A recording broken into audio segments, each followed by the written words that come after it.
4:04 on the clock. I'm a little sweaty because I just went for a walk. Oh, seriously, that walking is amazing medicine.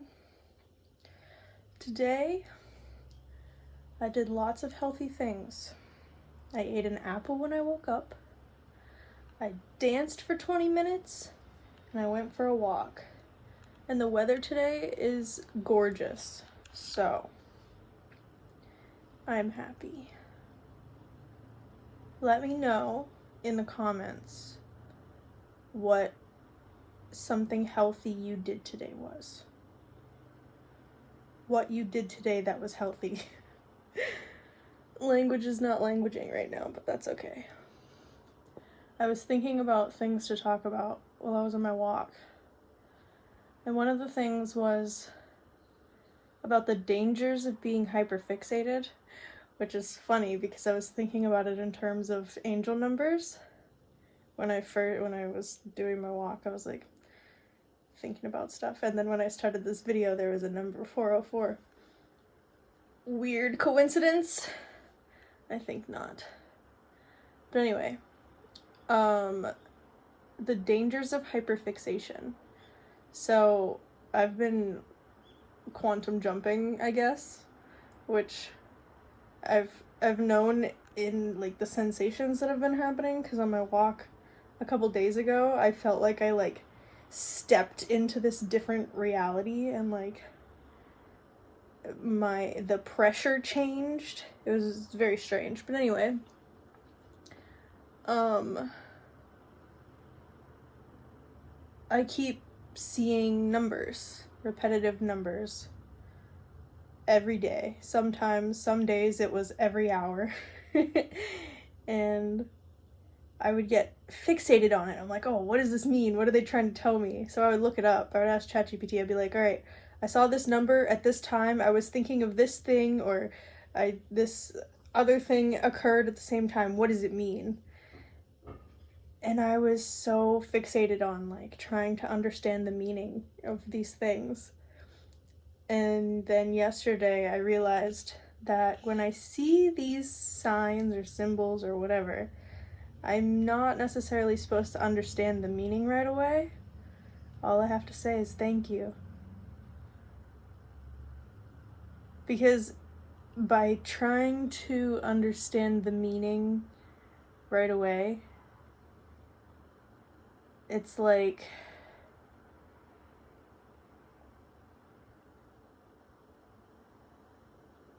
my thought disappeared.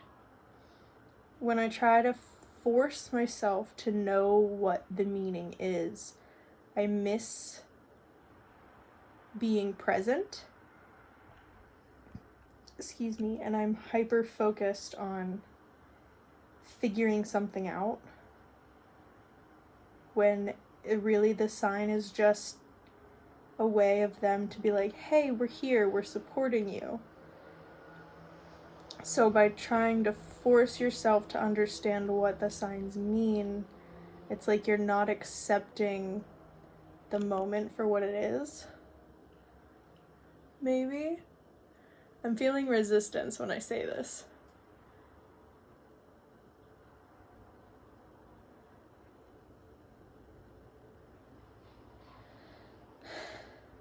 I feel like I'm trying to force meaning right now. So maybe that's where this resistance is coming from.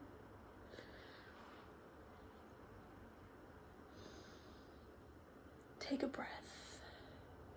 If that's all you did today was breathe, I'm proud of you.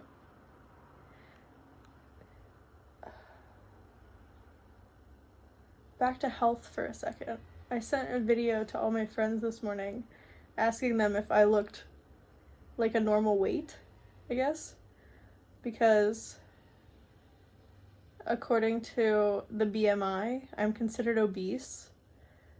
But I'm very healthy. I eat healthy things. Occasionally I'll eat chocolate because, why not? Not everybody loves chocolate, but people love chocolate. But I eat healthy things. I eat a lot of vegetables. I exercise a lot. I go for walks. I do yoga. I dance. I stretch. I blah, blah, blah, blah, blah. I mean, I'm stressed out a lot, so a lot of weight stuff could be from that. Hormones are also a factor. But since coming to Japan and changing my entire world around, I've lost 10 kilograms, which I think is like 20 pounds. I'm pretty sure I lost over 20 pounds because I was 220 when I got here. And now I'm under 190, I think, I hope. But from 100 kilograms to 90 kilograms, that's a lot in 5-6 months. So I'm doing pretty good.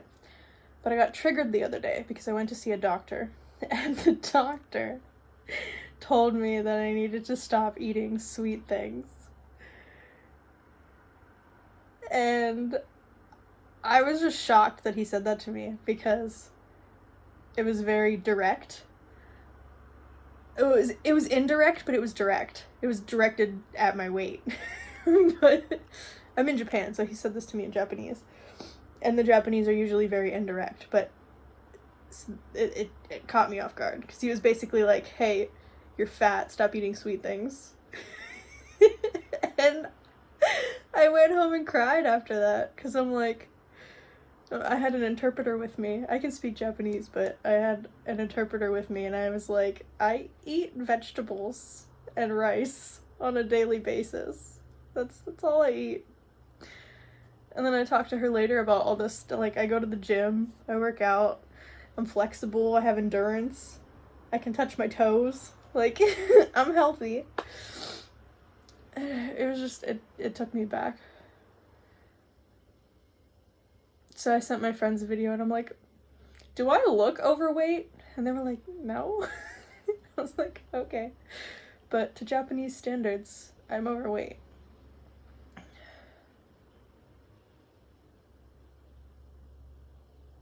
But I did healthy things today.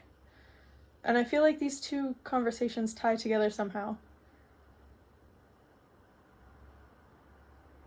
I watched a video yesterday about aligning, and they said that we're 20% mental and 80% body, and you have to align both the mental state and the bodily state to be like 100% aligned.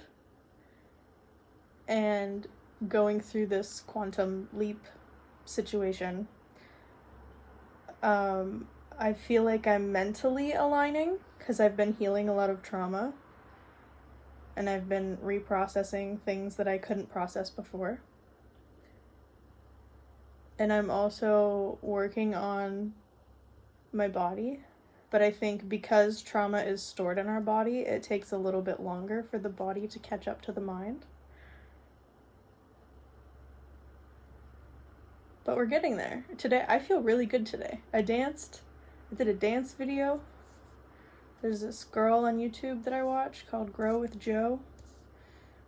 Check her out if you want, or not. You do you. But I worked up a sweat this morning, and as I was walking to the store to go fill up my water, I realized I was having an easier time breathing, and it was a really good sensation, and I'm proud of myself for doing that.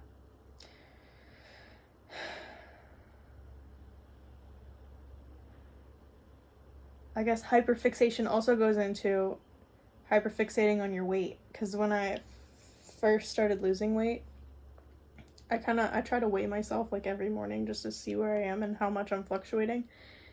And for a while, a couple months ago, last month, I wasn't changing at all. I like plateaued, and I was getting frustrated, and I was like hyperfixated on like what the scale said, and it was keeping me from being present in my body because I was so focused on like, okay, I need to lose weight. But then I shifted my focus to being comfortable in how I'm in my body and how I feel about myself. And it changed the way that I think about being healthy. Because sure, my body size is bigger than most people's, but I think I have like higher bone density and I'm pretty muscular. So the little bit of fat that's on top of my muscle looks larger than what my body actually is. Because I saw a girl on YouTube or TikTok the other day and she's like, oh, I weigh 100 kilograms. And I was like, bro, I used to weigh 100 kilograms and I don't look anything like you. So it also, like, it's different on different people, but I don't know. But she also enjoyed how she looked. And I think that's what's important. It doesn't matter what we look like, it's how we feel about how we look. Or it's just how we feel in general. Pay attention to your feelings and be grateful for what you have. Okay, peace out.